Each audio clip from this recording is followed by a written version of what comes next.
All right there. So this is a video of Priscilla Presley talking about Elvis in 1980. We obviously know that Elvis and Priscilla were married from 1967 until 1973.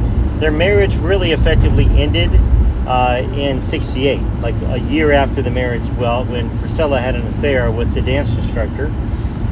That's something that doesn't get talked about very much, but you can see in the 68 comeback special that she actually attended the comeback special with her lover. In her book, she referred to him as Mark, but her dance instructor was Steve Peck. Priscilla said she had the affair first, and Elvis was faithful to her. So let's just see what she has to say about Elvis here in this interview. When your father was in the Air Force and Elvis Presley was in the Army, that you two first met. Could you tell me how that happened and where it was and what the circumstances were? Gee, it was a month after I arrived in Wiesbaden, Germany. I was sitting in a snack bar. It wasn't really a snack bar. It was just a place where a lot of the people would used to go and have hamburgers and Cokes or whatever. Mm-hmm. And a gentleman came up to me and asked if I'd like to meet Elvis. And I thought he was kidding and said, sure, yeah. Now, according to the book Child Bride, that has Curry Grant's statement and lie detector test in it, that was well documented by Suzanne Finstead. That never happened. According to the author and Curry Grant, not Cary Grant like the actor, Priscilla actually went up to Curry and asked for an introduction to Elvis. Why is that important? Well, once again, any inaccuracy in the truth casts a shadow upon somebody else's other recollections and story that they're trying to spin. All right, now what? And he says, no, I'm really serious. I go to his house a lot, and would you like to go? And I said, I still didn't believe him. And then it was another day that I was there, and he was also there. And he said, I'm serious. I told him about you, and he'd like to meet you. It sounds very, offbeat, but that's exactly how it happened. And then I asked my parents. My parents were very leery. Didn't think, had really checked him out to see if it was okay. And I went, and from that moment on, According to the book Child Bride, it wasn't just a lucky coincidence that she met Elvis and that she went over there. There was a lot of calculation going on, including she was young at the time, obviously 14. But according to Curry, she actually traded herself, let's just say that, multiple times in order to get an introduction. Now, once again, Curry did take a lie detector test, and so did Priscilla. And according to those tests, it was found that Curry was honest every single time and not deceptive, and Priscilla was deceptive in everything except for one statement that had nothing to do with that.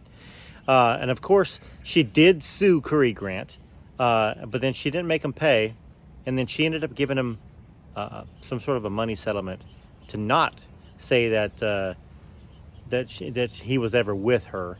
And then she agreed that maybe she didn't give him money settlement. Maybe she agreed that she wouldn't accuse him of attempted rape. So there's a lot more that goes on to the story of Priscilla Presley and Elvis in the beginning than she tells. And that's part of what the channels that are out there are trying to communicate. Because she is profiting off Elvis's name. But let's go ahead and continue watching this interview where she was paid a hefty sum to do this interview. started seeing each other. I didn't know at that time if it was ever serious. I mean, it was just something. He was very lonely, and I occupied a lot of his time. I mean, he had an affinity toward me. You know, he had a great care for me. I guess after we saw each other for the 8 months that we did, I figured I'd never see him again. I didn't think I ever would. So let's talk about that. So she didn't think she'd ever see him again, and there's a reason for that. Well, actually, let's go back to the first statement about how Elvis had an affinity for her. That's true. Elvis definitely trusted Priscilla. But here's what the book Child Bride talked about. It said that basically she asked Curry Grant, C-U-R-R-I-E Grant, not the actor, Curry, to teach her what Elvis would like. And so Elvis liked kind of somebody that would listen, that's quiet, that wasn't a showboat, that didn't command a bunch of attention. And those are some of the tips that Curry gave Priscilla. And of course, Elvis is going to trust somebody that is the exact person that he's looking for. So the beginning of the relationship was really kind of, I don't want to say a lie, but kind of a lie. I mean, she would planned on being a certain way, and of course Elvis opened up. Now, that being said, she didn't think she'd hear from him, and she barely did for 2.5 years, almost 3 years. 3 or 4 times, I believe, that he reached out, and as long as 7 months for the break. So it wasn't that he was serious about Priscilla at all. And I guess she wrote letters to him saying that she really wanted to be with him, and she wanted to be special and famous. That's why she goes around doing what she's doing, because she wants to still be special and famous. Let me know what you think about that in the comments. Let's continue with the interview. And then he started calling me and kept the relationship going. And I'd hoped to see him again, but I didn't see him until 1962 when he called and asked my parents if they would allow me to go over there and see him. Over there meaning going to LA. I was back still in Germany. At what point did you move to Graceland? I moved to Graceland when I was close to 16. But not to marry him, just No. to live there and to continue your schooling. What kind of an arrangement was that they worked out? All right, so I'm going to close this specific video right there, okay? 16, almost 16. Come on, Priscilla, you were almost 18. I mean, once again, spinning the story, trying to spin sympathy. Now, I mean, yeah, they talked. Yeah, they knew each other in Germany when she was younger.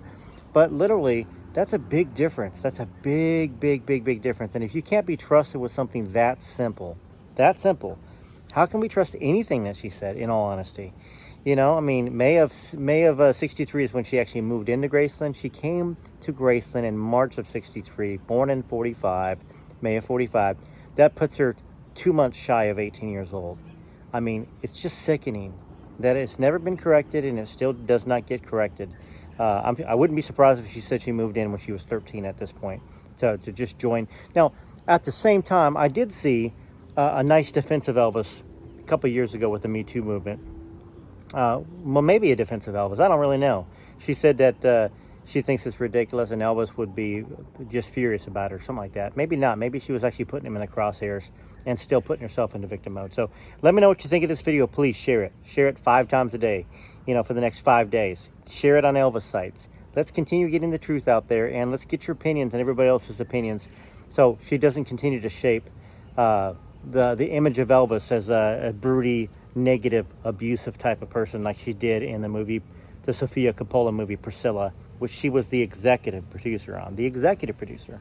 Not just somebody that was asked some questions. She was the final approval of everything.